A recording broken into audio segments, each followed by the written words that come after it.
सो भाई बहन लोग, इस वीडियो में हम लोग देखेंगे भाई एल्गोरिथम को कैसे करना है 10 दिन के अंदर या फिर एक हफ्ते में भी कर सकते हो। कहाँ से क्वेश्चन आते हैं, क्या स्किप करना है, कहाँ से वीडियो देखना है, हर एक चीज़। ठीक है, ये डिटेल पीडीएफ आप देख रहे हो चल रहा है, तो ये हम पूरा देखेंगे अच्छे से। तो चलो शुरू करते हैं भाई। चलो देखते हैं एल्गोरिथम। एकदम बहुत रिक्वेस्ट आ रहा था इसका। तो जो एल्गोरिथम सब्जेक्ट है ये हमारा हमको देके जाएगा 6 से लेके 8 नंबर तक। ठीक है, 6 से 8। और ये जो पूरा सब्जेक्ट है वो मेजर 5 पार्ट्स में डिवाइडेड है। असमटोटिक एनालिसिस, रुको थोड़ा सा इसको नीचे करें। हाँ, ये असमटोटिक एनालिसिस जो हमको 1 से 2 नंबर देके जाएगा। फिर डिवाइड एंड कॉन्कर जो हमको 2 मार्क्स देके जाएगा। फिर ये देखो greedy technique, graph based algorithm और डायनेमिक प्रोग्रामिंग। तो ये जो ग्रीडी टेक्निक है और जो डायनेमिक प्रोग्रामिंग है, ये कंबाइंड हमको देखा गया है ज़्यादातर कि ये 3 नंबर हम लोग को दे देता है। कंबाइंड कैसे? कभी कभी इसमें जैसे कुछ प्रॉब्लम है, जैसे नैप स्वैप प्रॉब्लम है, तो वो ग्रीडी का भी पार्ट है, वो डायनेमिक का भी पार्ट है। तो अगर क्वेश्चन आ गया तो वो दोनों कम आएगा। तो यहाँ से मानो कि दोनों कंबाइन करके आप 3 नंबर या 4 नंबर पा सकते हो।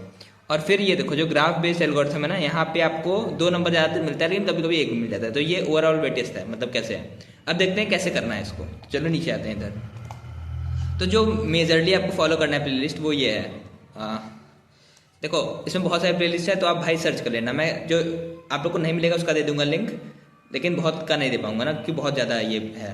ठीक है, तो ये आपको सर्च करना है यूट्यूब पे कि गेट एकेडमी पंकज सर और एल्गोरिथम, तो ये वाला आपको मिल जाएगा प्लेलिस्ट। यहाँ से आपको मेजर पार्ट करना है। तो अब आते हैं, हम देखते हैं पहला टॉपिक जो कि आपका असमटोटिक एनालिसिस।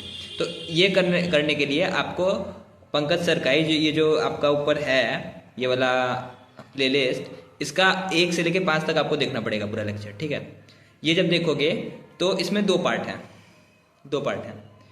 अगर ये देखो, एक है असमटोटिक एनालिसिस जिसमें आप ये सीखोगे ओमेगा, थीटा और O notation, big O notation, small O notation. ये यहाँ से क्वेश्चन बहुत ज़्यादा पूछता है, मतलब ऐसे समझो कि 70 to 80% चांस होता है यहाँ से पूछने का।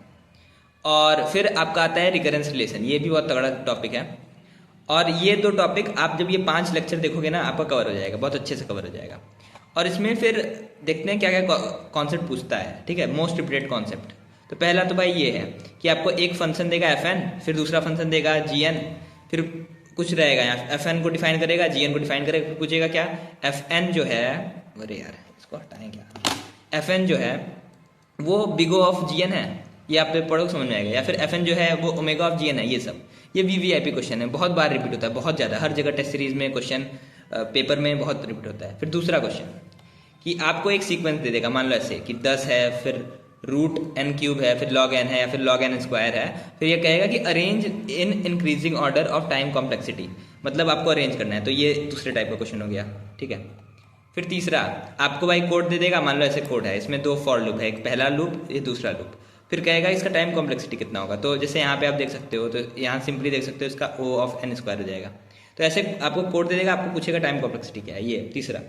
अब जो चौथा है वो recurrence relation to time complexity है। मतलब आप जब पढ़ोगे, सर ने पढ़ाया है लेक्चर नंबर 4 और 5 में रिकरेंस रिलेशन बहुत अच्छे तरीके से। उसमें कुछ ऐसा होता है रिलेशन कि 2t(n/2 + log n), ऐसे मतलब हो सकता है कुछ और हो, लेकिन ऐसा होता है। तो ये दे दिया। अब आपसे कहेगा भाई इसका टाइम कॉम्प्लेक्सिटी बताओ। तो टाइम कॉम्प्लेक्सिटी निकालने के लिए आपके पास 3 तरीके होते हैं। एक होता है सब्स्टिट्यूशन मेथड ना, एक होता है आपका ट्री मेथड, एक होता है आपका मास्टर थ्योरम। ठीक है, तो आपको क्या करना है कि तीनों अच्छे से पढ़ना है, और जब ये कर लोगे तो आप ये सब अच्छे से बता दोगे। अब इसमें क्या है कि मास्टर थ्योरम जो है ना वो हार्ड टू रिमेंबर है, लेकिन इसके लिए मैंने एक बहुत फनी ट्रिक बनाया है, वो अभी मैं शॉर्ट्स पे अपलोड कर दूंगा, तो आप वहाँ से देख लेना, आपको अच्छे से याद हो जाएगा वो चीज़। ठीक है, ये हो गया। अब जो इसमें 5वां तरीके क्वेश्चन होता है reducible to master theorem format question. इसमें क्या होता है कि देखा गया है कि ज़्यादातर क्वेश्चन में पेपर को थोड़ा टफ बनाने के लिए क्या होता है कि आप डायरेक्ट मास्टर थ्योरम नहीं लगा सकते, तो उसमें कुछ आपको चेंज करना पड़ेगा, फिर जाके आप लगाओगे। और ये जो क्वेश्चन आता है ना वो 2 मार्क्स का आता है। ठीक है, तो पंकज सर ने कराया है, आप वहाँ से देखना, अच्छे से प्रैक्टिस करना, आपका हो जाएगा। और नहीं हुआ तो मुझको टेलीग्राम पे मैसेज करते हैं, मैं और रिसोर्स आपको दे दूँगा आपको चीज़। चलो अब देखते हैं भाई डिवाइड एंड कॉन्कर, दूसरा पार्ट है डिवाइड एंड कॉन्कर, अंग्रेजों ने जो किया था वही। तो इसको पढ़ने के लिए आपको 2 प्लेलिस्ट यूज़ करना पड़ेगा। तो पहला क्या है कि वही जो हम लोग के पंकज सर हैं उनका यही प्लेलिस्ट जो मैंने बताया था आपको, उसमें लेक्चर नंबर 6 और 7 देखना है। ठीक है, 6 7 देखोगे तो आपका क्या होगा, उससे मर्ज सॉर्ट, स्पेलिंग शायद गलत है देख लेना, और क्विक सॉर्ट कवर हो जाएगा अच्छे से ना। अब उसके बाद भी बहुत सारा एल्गोरिथम बचता है, जैसे selection sort, bubble sort, insertion, bucket, ये सब। तो ये कहाँ से करना है, अब आपको ये प्लेलिस्ट यूज़ नहीं करना है पंकज सर का, क्योंकि बहुत ज़्यादा लेंथी हो जाएगा। तो उसके लिए क्या है कि आप गेट स्मैशर की प्लेलिस्ट पे आ सकते हो, ये सर्च कर सकते हो GATE Smasher design analysis of algorithm, और यहाँ पे जो लेक्चर नंबर 25 है से लेके 37 तक आपको देखना है, 25 से लेके 37 तक। ये जब देख लोगे तो आपका क्या क्या कवर हो जाएगा, सिलेक्शन सॉर्ट हो जाएगा, bubble sort, insertion, bucket, heap, हर एक मतलब कवर हो जाएगा। और इसमें सबसे इंपॉर्टेंट क्या है, ये हीप सॉर्ट, VVIP है, फिर इंसर्शन सॉर्ट है, और फिर सिलेक्शन सॉर्ट है। ये 3 चीज़ बहुत ज़्यादा इंपॉर्टेंट है, इसके अलावा भी इंपॉर्टेंट, लेकिन ये बहुत ज़्यादा मतलब 90% है, यही है अगर यहाँ से है तो अब देखते हैं यहाँ पे मोस्ट रिपीटेड पैटर्न्स क्या हैं और क्वेश्चंस कौन कौन से हैं। तो पहला क्वेश्चन है कि time complexity of every sorting algorithm.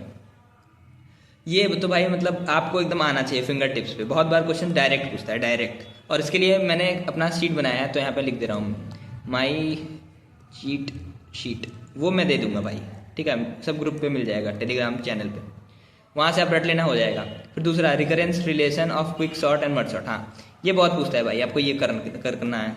फिर तीसरा आता है quick sort pivot element at end और स्टार्ट और एंड और shifted, what will be the time complexity. हाँ, जब आप क्विक सॉर्ट पढ़ोगे तो उसमें एक कॉन्सेप्ट होता है पाइवट एलिमेंट का, वो अगर शुरुआत में होता है तो टाइम कॉम्प्लेक्सिटी कुछ और होती है, एंड में होता है तो कुछ और होती है, मिडिल में होता है कुछ और होती है। तो उसको मतलब आपको हर एक केस अच्छे से आना चाहिए। ये कैसे होगा, जब आप पंकज सर का वीडियो देखोगे, अच्छे से फील करोगे, सॉल्व करोगे तो हो जाएगा।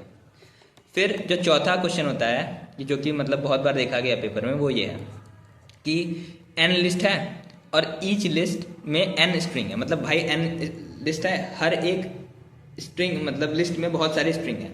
तो अगर उनको आपको मर्ज करके, यहाँ पे देखो यूजिंग मर्ज सॉर्ट, आपको क्या करना है कि उनको मतलब सॉर्टेड करना है, मतलब मर्ज करके सॉर्ट करना है। तो वर्स्ट केस टाइम कॉम्प्लेक्सिटी कितना होगा, ये क्वेश्चन होता है। तो आप इसको देख लेना कैसे सॉल्व होगा, ठीक है। तो अब आते हैं हम 5वें पे, 5th नंबर का। ये क्या है, minimum number of swaps in sorting algorithm, selection and insertion sort mostly. हाँ, इसमें क्या है कि आपको कुछ भाई बहुत नॉर्मल क्वेश्चन रहेगा, मतलब एक आपको सीक्वेंस दे देगा, कहेगा इसको आपको सॉर्ट करना है यूजिंग मर्ज सॉर्ट या फिर इंसर्शन सॉर्ट। तो मिनिमम नंबर ऑफ कितने स्वैप लगेंगे in case of selection sort and in case of insertion sort.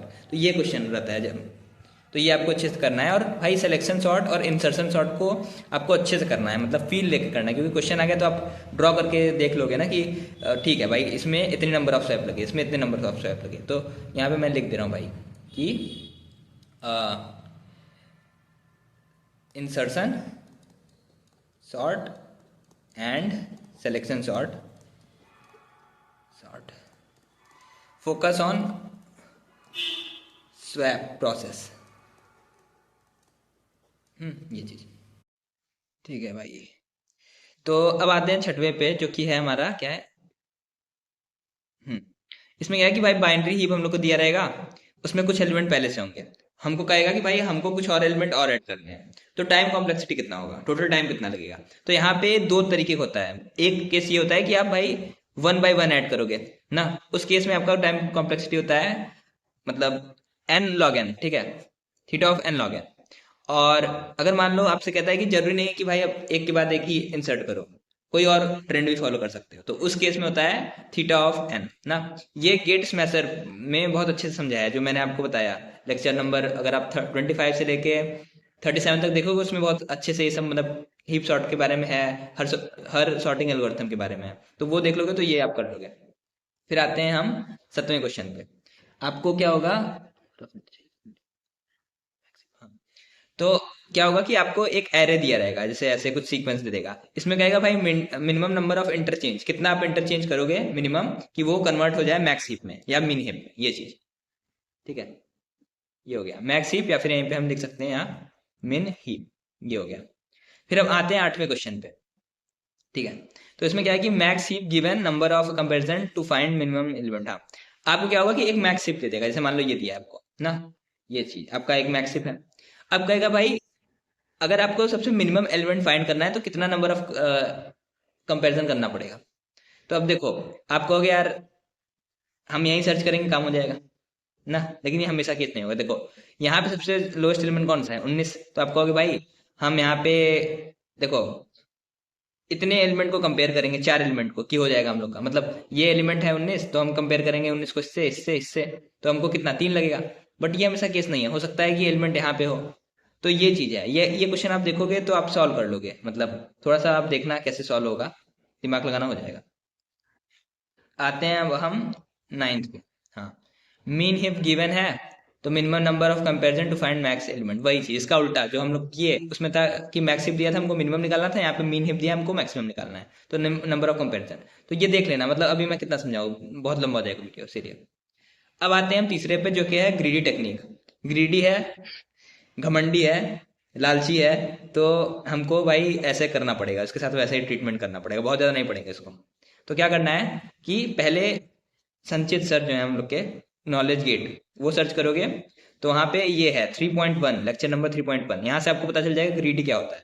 फिर उसके बाद आपको ऑप्टिमल वर्ड्स पैटर्न करना है, मतलब 3.3, इसी इसी प्लेलिस्ट में 3.3, ये करोगे तो ऑप्टिमल बर्थ पैटर्न आपका हो जाएगा। फिर देखो आपको क्या करना है, हाफ मैन एनकोडिंग का क्वेश्चन सॉल्व करना है, मतलब वो आपको सीखना है, वो कैसे होगा, इसी में यही जो प्ले लिस्ट है सर का, नॉलेज गेट संचित सर का, इसमें 3.2 आप करोगे ना, तो आपका हाफ मैन कोडिंग वाला सॉल्व हो जाएगा। अरे यार, फिर आते हैं हम भाई, अब आता है क्रुस्कल और प्रिज्म एल्गोरिथम, ये भाई बहुत इंपॉर्टेंट है। तो इसके लिए क्या करना है आपको, जीपी सर, गजेंद्र पुरोहित सर हैं, मतलब इंजीनियरिंग मैथमेटिक्स बहुत अच्छे से पढ़ाते हैं, मतलब मैंने पढ़ा था इसमें इंजीनियरिंग में, तो वहाँ पे सर ने बहुत अच्छे से कराया ये क्रुस्कल और प्रिज्म। बहुत छोटा वीडियो है, देखो कितना 15-16 मिनट का है, लेकिन बहुत अच्छे से करा दिया है, तो आपको वो देखना है। लेकिन देखो इसमें क्या है कि आप जब ये देखोगे तो आपको क्रुस्कल प्रिज्म आ जाएगा कैसे क्या हो रहा है, बट बहुत सारे इसमें थ्योरी के क्वेश्चन बनते हैं, वो करने के लिए आपको थोड़ा डिटेल में देखना पड़ेगा। फिर आपको क्या करना है, आपको सर्च करना है ये अंकुश सर अन अकेडमी कंप्यूटर साइंस, और यहाँ पे आपको मतलब ये गेट 2021 का है ना क्रैश कोर्स, हाँ 2021 का है, वो सर्च करोगे तो आपको लेक्चर नंबर 11 और 12 देखना है यहाँ पे एल्गोरिथम का। ये जब देखोगे तो आपका ये जितना भी क्वेश्चन है आपका क्रुस्कल से, प्रिज्म से, मिनिमम स्पैनिंग ट्री से, थ्योरी वाले, वो सब सॉल्व हो जाएंगे, ठीक है, ये देखना है। अब आते हैं हम भाई, इसमें ग्रीडी में ही एक प्रॉब्लम होता है नैपसैक प्रॉब्लम। अब ये देखो ये प्रॉब्लम ओवरलैपिंग है, ये ग्रीडी में भी है और ये आपका डायनेमिक प्रोग्रामिंग में भी है, ठीक है। तो आपको पहले ये यहाँ से जो संचित सर ने कराया है 3.4, लेक्चर नंबर 3.4 देखोगे तो यहाँ से आपको ग्रीडी अप्रोच वाला नैपसैक सॉल्व हो जाएगा, ठीक है, तो ये देखना है। फिर ई, ये होता है जॉब सीक्वेंसिंग का, ये भी ग्रीडी में आता है, तो ये प्रॉब्लम होता है जॉब सीक्वेंसिंग का कि कैसे कैसे जॉब देना है, मतलब इतने वैकेंसी आ गया, तो ये एक तरीके का प्रॉब्लम होता है, ये भी कभी कभी आता है, रेयरली, लेकिन भाई कर लो, क्योंकि क्या पता, मेरे में शिफ्ट में ऐसे आ गया था वैसे एक क्वेश्चन। तो ये इसके लिए आपको 3.5 देखना है, संचित सर वाला प्लेलिस्ट। और फिर आते हैं भाई डिस्क्रिस्टा, खतरनाक चीज, खतरनाक नहीं मतलब आसान है, लेकिन बड़ा नाम है डिस्क्रिस्टा, बहुत तगड़े इंसान थे ये। तो अब ये एल्गोरिथम करने के लिए आपको वापस से आना है, गजेंद्र पुरोहित सर से पढ़ना है ये आपको, जीपी सर से। यहाँ पे आपको ये लेक्चर देखना है, लेक्चर नंबर 22, आप सर्च करना मिल जाएगा। और ये देखोगे कितने 22 मिनट का वीडियो, आपको अच्छे से डिस्क्रिप्टा समझ में आ जाएगा, लेकिन इसमें सर ने नेगेटिव केस नहीं बताया है, ठीक है।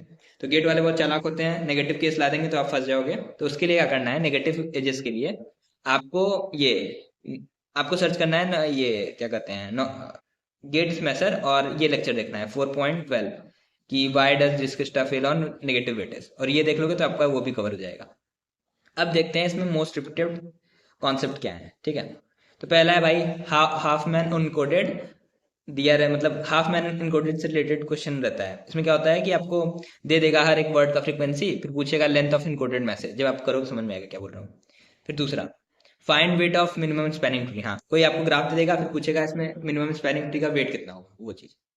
फिर तीसरा, number of minimum weight spanning trees, आपको एक मान लो कोई ग्राफ दे दिया, उसमें क्या है कि अब आपको पता करना है कि कितना number of minimum spanning tree बन सकता है। अगर हर एक वेट अलग है हर एक एज का, तो वहां पे तो बस एक बनेगा, लेकिन मान लो कहीं कहीं एक दो वेट सेम है, तो वहां पे बहुत सारा बन सकता है, तो वो चीज है। फिर क्या है चौथा, थ्योरी क्वेश्चन ऑन, क्या लिखा है ये भाई, वो नीचे आते हैं, एमएसटी, हाँ वही चीज। अब थ्योरी क्वेश्चन कैसे आएगा, जैसे देखो MST of a graph is unique, ये पूछेगा हाँ या ना। तो देखो यहाँ पे क्या एक तरीके का ये क्वेश्चन है, ऐसे बहुत सारे क्वेश्चन बन सकते हैं। तो यहाँ एक चीज बता रहा हूँ कि अगर कोई भी ग्राफ है उसकी हर एक एज का वेट अलग है, तब वो यूनिक होगा। लेकिन अगर ऐसा नहीं है तो वो भाई यूनिक नहीं होगा, यही चीज़ लिखा है ये देखो। अब दूसरा एमएसटी है, मिनिमम स्पैनिंग ट्री है, उसमें भाई साइकिल का क्वेश्चन घुसेड़ देंगे कि भाई ये एमएसटी है, इसमें साइकिल बनेगा कि नहीं, या फिर कोई एज हट जाएगा तो क्या होगा, ये सब। तो ये सब जो हम लोग ने पढ़ा था ना, मतलब कौन सा, अंकुश सर ने 11 लेक्चर नंबर 11 और 12 जो ऊपर मैंने डिस्कस किया, वहां से पढ़ोगे तो हो जाएगा। फिर last time complexity of Dijkstra Prim's Kruskal etcetera, ये भी आता है कभी कभी, रेयरली रेयरली। तो भाई इतना तगड़ा एनालिसिस पता नहीं कहाँ से, मतलब चलो।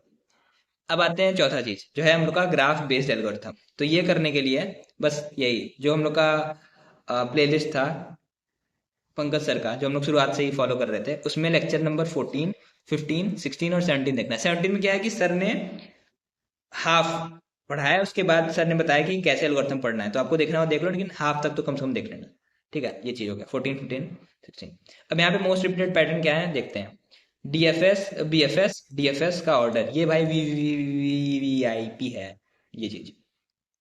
ये तो बहुत मतलब कुछ ना है तो ये ले करके चले जाना, किस्मत सही होगी तो भाई आ जाएगा, मतलब 70 to 80% चांस होता है आने का।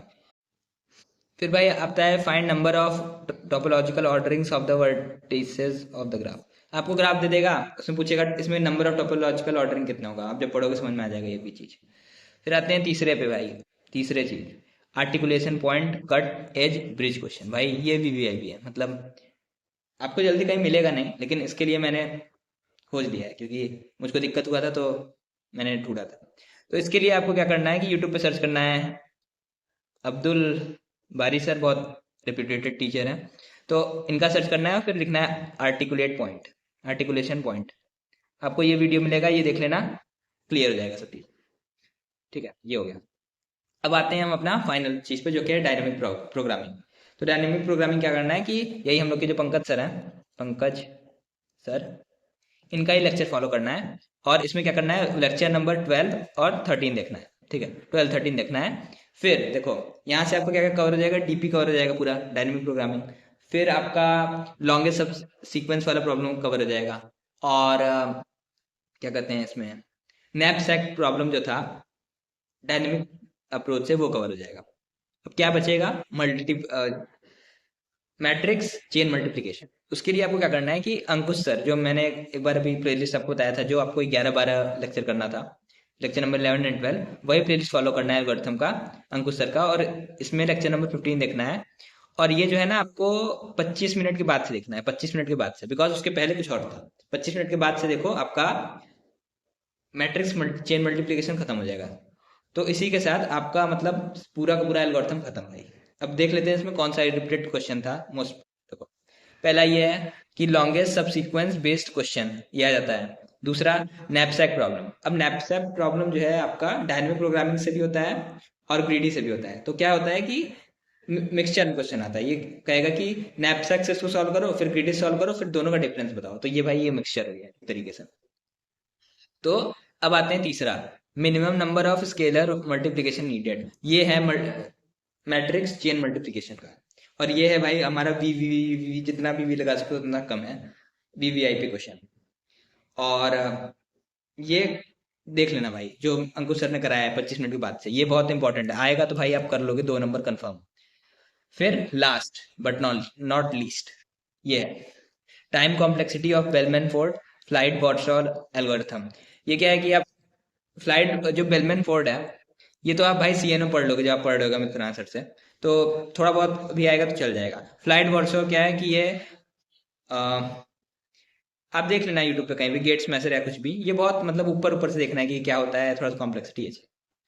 अब क्या है कि कुछ टॉपिक हम लोग के बचते हैं, मिसलिनियस टॉपिक, जो कभी कभी रेयरली लाइक 10 साल में एक बार या कभी कभी एक आध नंबर का आता है, वो ये है एवियल ट्री और टावर ऑफ हनोई, ये चीज। तो ये उतना इंपॉर्टेंट नहीं है, लेकिन अगर आपको देखना है तो वॉच लेक्चर्स फ्रॉम गेट्स मैसर्स या नॉलेज गेट देख लेना है, एक लेक्चर हो जाएगा उससे। तो ये था भाई हम लोग का पूरा एनालिसिस, और इतना डिटेल एनालिसिस कहीं नहीं मिलेगा, हर एक अंदर घुस के बता दिया क्या क्या कैसे है। तो चलो भाई, थैंक यू, और थैंक यू चैम्प्स। और अगर ऐसे ही चाहिए, और 1 नवंबर से स्टार्ट होने वाला है हम लोग का पीवाईक्यू सीरीज, तो सब्सक्राइब कर लेना, और फिर मिलते हैं भाई वहाँ पे।